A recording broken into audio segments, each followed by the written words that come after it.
Hello everyone, today I will show you how to visible a hide checkbox in PDF using Adobe Acrobat Pro DC. Open your PDF file and select Tools option and select your Prepare Form option and see this two checkbox is now invisible because this hide and select preview again, see this and edit.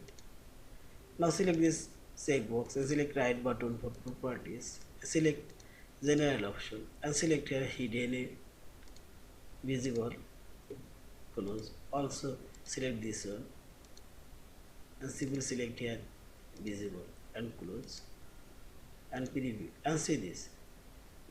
These two checkboxes are now visible and simply select file option, save or save as your fileable PDF form.